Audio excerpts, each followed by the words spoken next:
21 August grenade হামলার পর DMP নির্বিকার থাকলেও প্রতিরোধ করার চেষ্টা করেছিল পুলিশের বিশেষ শাখার সদস্যরা। হামলা থেকে বাঁচতে গাড়িতে ওঠার পরও শেখ হাসিনার বহরে বাধা দেয় পুলিশ। এই সবকিছুই উঠে এসেছে তৎকালীন বিরোধী দলীয় নেতা ও বর্তমান প্রধানমন্ত্রী শেখ হাসিনার জবানবন্দিতে। 2007 সালে সাব জেলে থাকা অবস্থায় সিআইডিকে এই জবানবন্দি দেন তিনি।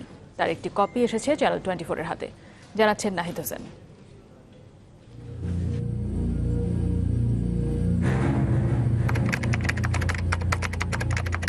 শেখ হাসিনা তখন মাইক হাতে মঞ্চে।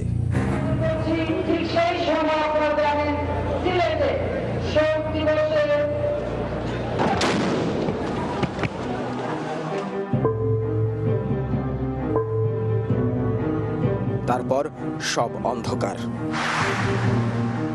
সেই বিভীষিকার বর্ণনা উঠে এসেছে তৎকালীন বিরোধী দলীয় নেত্রী আওয়ামী লীগ সভানেত্রী শেখ হাসিনার বয়ানে।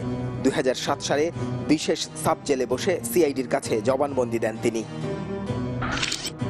তিনি জানাচ্ছেন বিকেল 4:30টার দিকে সুধা সদন থেকে বঙ্গবন্ধু এভিনিউয়ের উদ্দেশ্যে রওনা হন।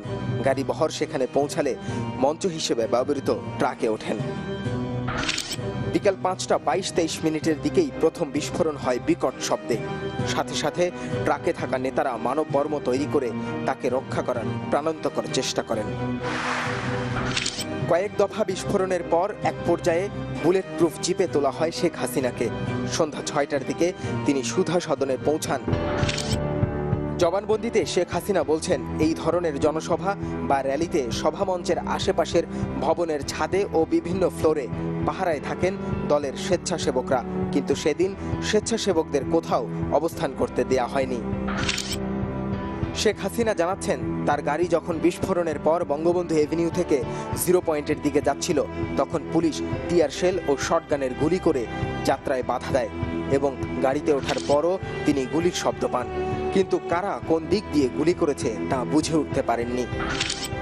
জবানবন্দিতে শেখ হাসিনা জানিয়েছেন, ঘটনার সময় পুলিশের বিশেষ শাখার সদস্যরা গুলি ছুঁড়ে প্রতিরোধ করার চেষ্টা করলেও ডিএমপির প্রোটেকশন টিম ছিল নির্বিকার। আহতদের কোনো সাহায্য করেনি, বরং যারা সাহায্য করছিল তাদেরও পুলিশ লাঠিপেটা করেছে।